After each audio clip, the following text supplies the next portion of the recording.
السلام علیکم پیارے دوستو، کیسے ہیں آپ سب؟ امید کرتے ہیں کہ آپ سبھی ٹھیک ہوں گے، خوش ہوں گے اور مزے میں ہوں گے۔ پیارے دوستو، آج کی خوبصورت ویڈیو کے ساتھ پھر سے آپ کی خدمت میں حاضر ہو چکے ہیں۔ ہمیں کہتے ہیں سید احسن آس، اور آپ سے گزارش اتنی سی ہے کہ ہمارے اس چینل کو لازمی سبسکرائب کر دیجئے، ساتھ ہی موجود بیل کے بٹن کو لازمی پریس کر دیجئے تاکہ تمام آنے والی خوبصورت ویڈیوز آپ کو بر وقت حاصل ہو سکیں۔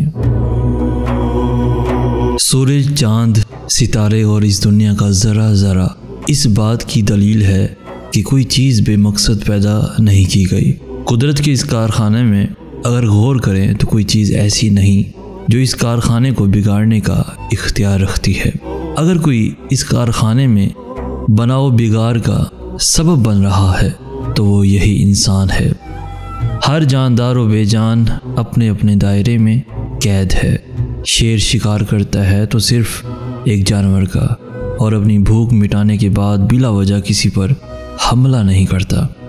اسی طرح سب جاندار اپنے دائرے میں کام کرتے ہیں۔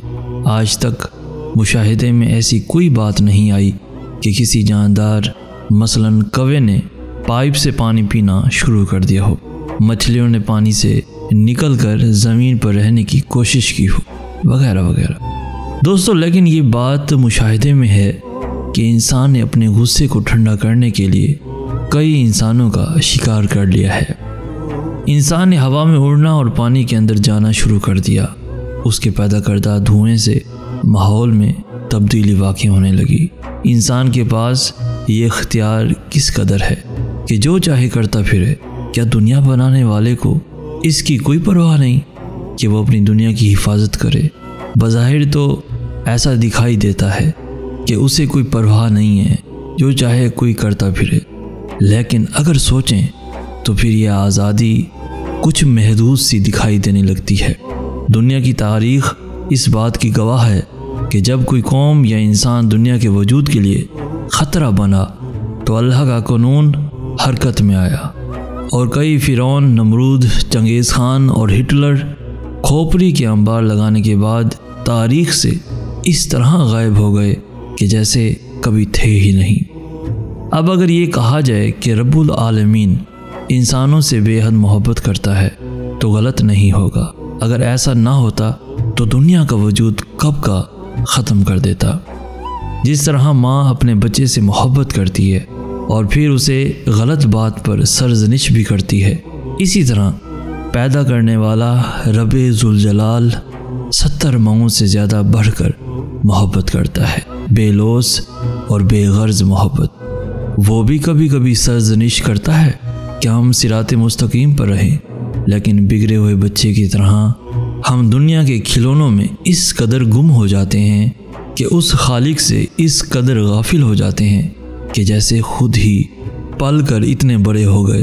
پھر جب وہ خالق اپنی طرف متوجہ کرانے کے لیے کبھی ہمارے ہاتھ سے ہمارے عزیز کھلونے کو چھین لیتا ہے تو ہم گر گرا کر اس سے شکوہ کرنے لگتے ہیں۔ اس پر ہمارا کوئی بس نہیں چلتا، لیکن پھر بھی اس نے کبھی ایک لمحے کے لیے بھی تنہا نہیں چھوڑا۔ وہ ہماری طرف متوجہ ہے، لیکن اسے کوئی پکارے تو صحیح۔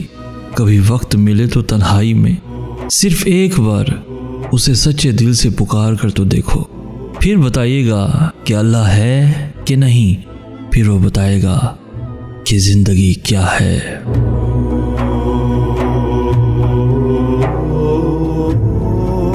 تو پیارے دوستو، آج کی ویڈیو آپ کو کیسی لگی؟ آج کی اس ویڈیو سے اگر کچھ سیکھنے کو ملا ہو تو اپنے دوستوں کے ساتھ، ایون فیملیز کے ساتھ بھی ضرور شیئر کیجیے۔ ہماری حوصلہ افزائی کرتے ہوئے اس ویڈیو کو لائک بھی لازمی کر دیجیے۔ روزانہ ایسی خوبصورت دلوں کو چھو لینے والی ویڈیوز کے حصول کے لیے ہمارا چینل بھی ضرور سبسکرائب کیجیے۔ ہمیں کہتے ہیں سید احسن آس۔ ہم ملیں گے نیکسٹ ویڈیو میں، تب تک کے لیے اللہ ہو آپ کا حامی و ناصر۔